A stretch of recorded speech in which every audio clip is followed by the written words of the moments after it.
Kalwakurthy municipality అభివృద్ధి TRS పాలనతోనే సాధ్యమని Kalwakurthy TRS party ఇన్ఛార్జీలు నాయకులు అన్నారు.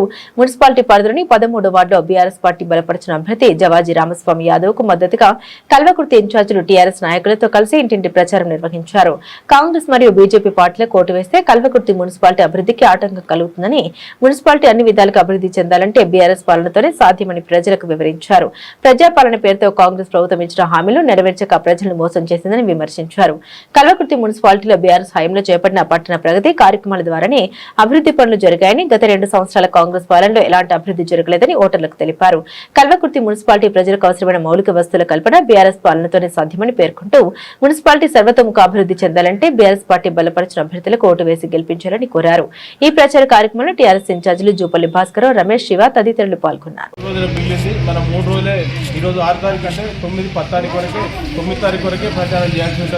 రేపు ఎల్లుండి ఆల్రెడీ 3 రోజులు ఉంటుంది.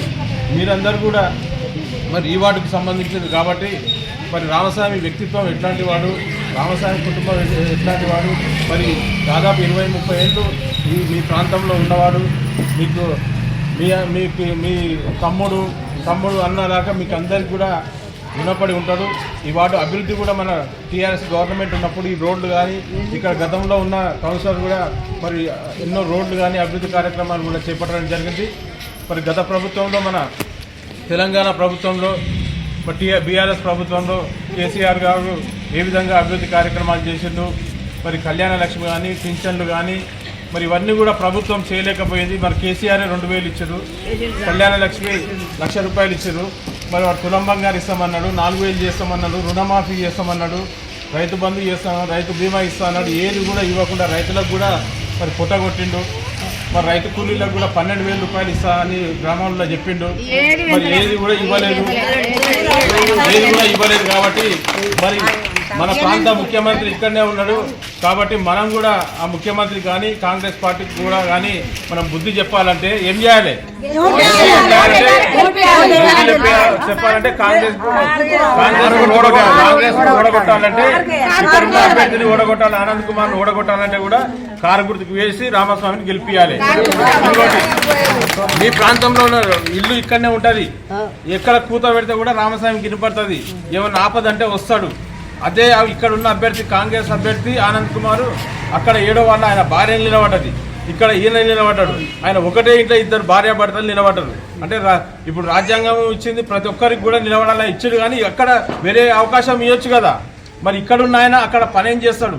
మీరు రామస్వామితో గెలిచిన తర్వాత పని చేయాలంటే, రామస్వామి దగ్గరికి పోవాలంటే, రామస్వామి మీ దగ్గరికి రావాలంటే పిలిస్తే రామస్వామి ఉరికొస్తాడు. ఇదే ఆనంద్ కుమార్ రాడు. మనం వీరి నుండి నడుచుకుంటే కిలోమీటర్ దూరం పోయి ఆయన దగ్గరికి పోయి ఆడ 10 మంది ఉంటే 20 మంది నిలబడాలి. నచ్చమన ఇక్కడ ఉన్న పెడితే మీ కుటుంబ సభ్యుడు, మీ అన్నదమ్ముడు, మీకు అందరికీ సోదరాభావంతో ఇక్కడ పనిచేసిన వాడు, అతని చిన్న పర్సన్ కూడా అతని వ్యక్తిత్వం ఎట్లా ఉందని చేసి కూడా మీకు అందరికీ తెలుసు, మాకంటే ఎక్కువ తెలుసు అన్న నరసింహన్న. అట్లా ముఖ్యంగా మనం కేసీఆర్ గారు చేసిన అభివృద్ధి పనులు అన్ని చూసి మరి ఇప్పుడు రేవంత్ రెడ్డికి బుద్ధి చెప్పాలంటే, ఇక్కడ ఉన్న ఎమ్మెల్యేకి బుద్ధి చెప్పాలంటే, ఇక్కడ ఉన్న ఆనంద్ కుమార్కి బుద్ధి చెప్పాలంటే, మీరందరూ కూడా ఆనంద్ కుమార్నే ఓడగొట్టాలి. రామస్వామితో పని చేయించుకొని మీ తమ్ముడు మీ అన్నలాగా మీ చిన్న కొడుకులాగా చూసుకొని మరి ఏది ఉన్నా కానీ పిలిస్తే పలుకుతాడు, పిలిస్తే వస్తాడు. మన గల్లీ మన ఏరియా ఆనంద్ కుమార్ ఏరియా కాదు కదా, ఇక్కడ ఉన్న లాస్ట్ మనం ఈ కొనుక్కున్నాం, ఆయన ఆ కొనుక్కున్నాం. ఆయన ఏం పని చేస్తాడు మనకు? ఆయన ఎవరిని గుర్తుపడతారు? మీరు ఆయన గుర్తుపడతారు, మిమ్మల్ని గుర్తుపడతారు.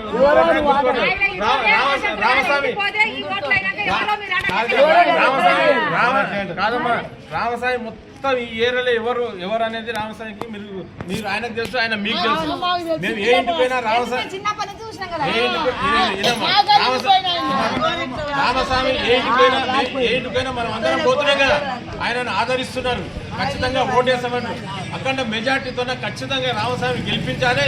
అప్పుడు ఆనంద్ కుమార్ ఓడగొడితేనే కాంగ్రెస్ పార్టీకి బుద్ధి చెప్పినట్టుంటారు. కాబట్టి మీరందరూ ఇక్కడ ఉన్న మహిళలందరూ ఈ వార్డుకు సంబంధించిన కాబట్టి మీరందరూ పక్క ఇంటి వాళ్ళని కానీ ఎవరు కానీ ఏమైనా ప్రాబ్లం ఉంటే కూడా రామస్వామిని తీసుకొచ్చి పిలిపియండి, మాట్లాడండి.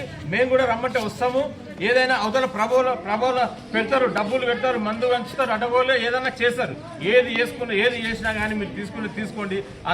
అతని చిన్న వయసు ఉంది, చిన్న పిల్లగాడు, మీకంటే కొడుకు లాంటి వాడు. కాబట్టి మీరందరూ అతన్ని ఖచ్చితంగా గెలిపియాలి. హామీలు అమలుగా మరి మీకు తెలుసు కాంగ్రెస్ పార్టీ 400 హామీలు ఇచ్చింది, 6 గ్యారెంటీలు ఇచ్చింది. ఈరోజు 2.5 సంవత్సరాలు అయితే కూడా కాంగ్రెస్ పార్టీ ఎక్కడ కూడా వాళ్ళు ఇచ్చిన హామీలు అమలు చేయలేదు. మరి మీది సీఎం సొంత కాన్షియస్ కాబట్టి నేను అనుకుంటా మరి మీ దగ్గర అప్పుడు హామీ ఇచ్చిండు మహిళలకు ఒక్కరికి ఇస్తున్న పైసలు, ఇంకొకరికి 2000 పింఛన్ ఇస్తున్నా, నేను వస్తే భర్తకి ఇస్తా భార్యకి ఇస్తాడు. వస్తున్నాయమ్మా 2000 ఇస్తున్న కేసీఆర్ 4000 చెప్పిండు. 4000 వచ్చినాయా? భర్త కన్నాడు భార్య కన్నాడు 2 వస్తున్నాయి కదా. ఎందుకంటే కేసీఆర్ ఇచ్చిండు. మళ్ళీ ఏం చెప్పిండు? ఇంకా పెళ్లి అయితే కోడలకు 2500 ఇస్తాడు. ఇస్తున్నామా మీకు వరకు? చదువుకున్న పిల్ల స్కూటీ అన్నాడు, స్కూటీ వచ్చిందా? రైతు బంధువులు ఇస్తాడు, రుణమాఫీ అన్నాడు. ఏమి ఇచ్చిండు? ఒక ఫ్రీ బస్ ఇచ్చి ఆ బస్సులో మనం కొట్టుకుంటున్నాం అంత మహిళంగా. ఇన్ని హామీలు ఇచ్చిన కాంగ్రెస్ పార్టీ ఒక్క హామీ అమలు చేయకపోతే మరి కాంగ్రెస్ పార్టీ చేస్తారా? మన పెద్ద మనిషి కేసీఆర్ చేస్తారా?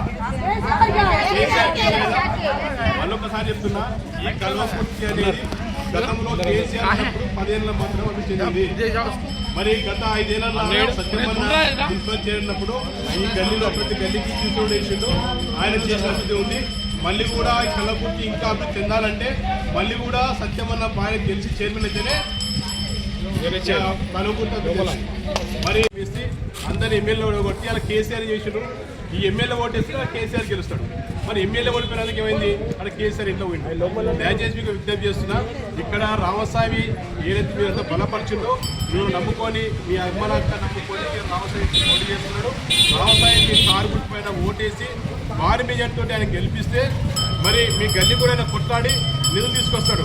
మరి మా గల్లీలో ఉన్న అమ్మలక్కలంతా కూడా ఈ గల్లీ అంతా నమ్ముకొని నాకు ఓటు వేసారు కాబట్టి నా గల్లీ డెవలప్మెంట్ కావాలని చెప్పి ఆయన కూడా మున్సిపల్ అభివృద్ధి చేస్తాడు. దయచేసి అమ్మ ఏం చేసిన గతంలో కేసీఆర్ చేసిన పనులు ఉన్నాయి, కేసీఆర్ ఇచ్చిన పింఛన్లు ఉన్నాయి, కేసీఆర్ చేసిన పథకాలు ఉన్నాయి. నేను మొన్న అనుకున్నా ఇది సీఎం